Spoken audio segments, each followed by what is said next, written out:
looks at levers and the calculations associated with them. And this is our basic lever here with our pivot point known as the fulcrum, and we've got an effort coming in here which is going to lift a load here. We've got three different types or orders of levers. So then we've got our first order, second order and third order.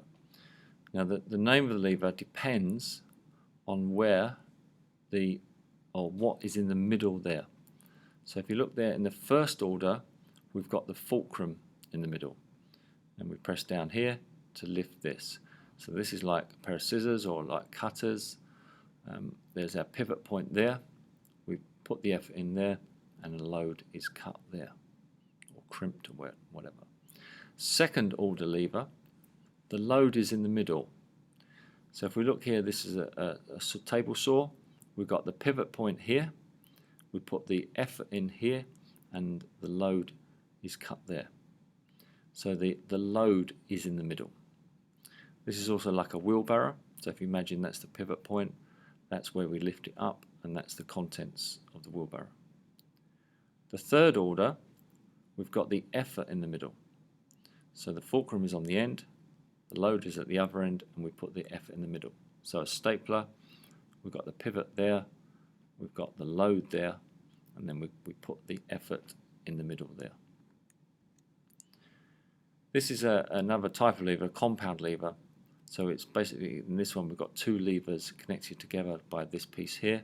So an effort in here on this fulcrum will lift this here, and then that will lift on this fulcrum here, will lift the load up.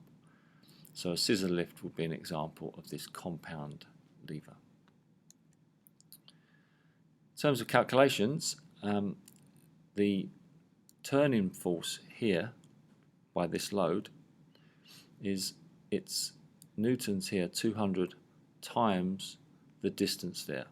So force times distance. So that would give us 400 Newton meters. So if we wanted to balance this, we would have to put in 400 Newton meters here. Now as this is the same distance, 2 meters, obviously this effort is going to be 200 newtons. If we were to go closer, say to 1 meter, we would have to put 400 newtons of effort in. We'd have to put more effort in because it's closer to the fulcrum.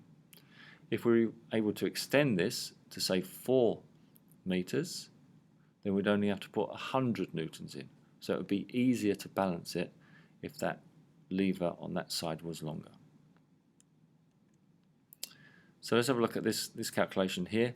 We've got 200 newtons that's at a distance of 1 meter from the fulcrum, and we're going to put our effort in 3 meters away from that fulcrum.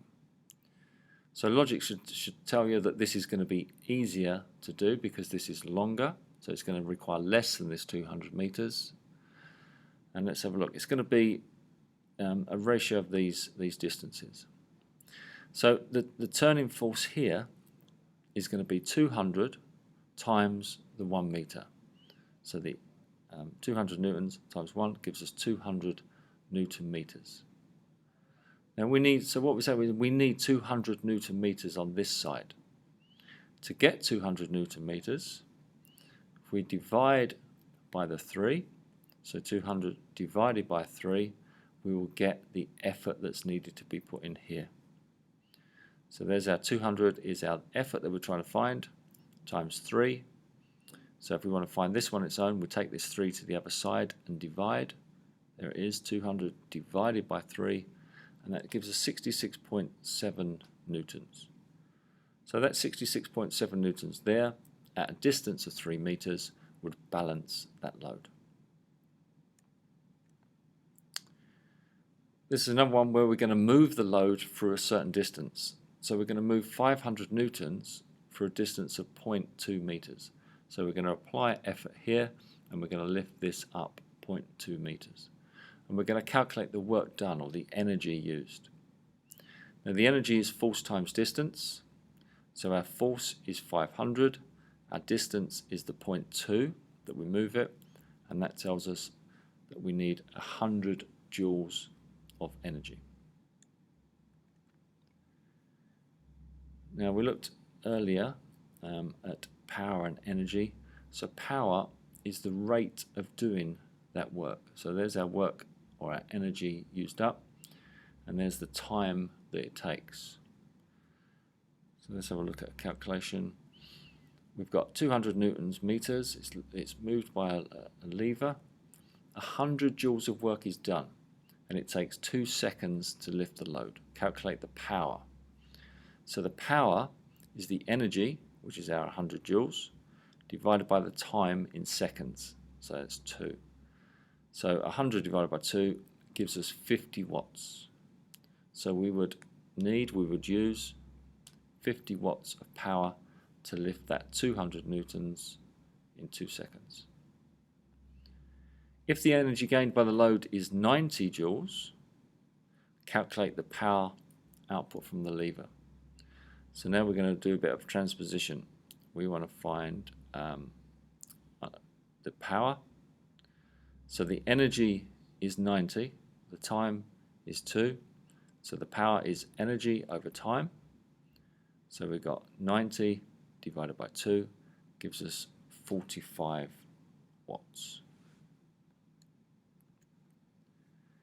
Efficiency, we know, is the ratio of output over input, so how much output you get from the machine to how much you have to put in, times 100%.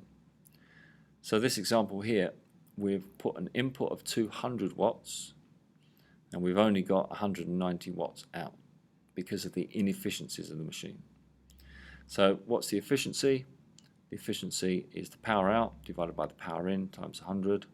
190 over 200 times 100 gives us 95%. So the machine is 95% efficient.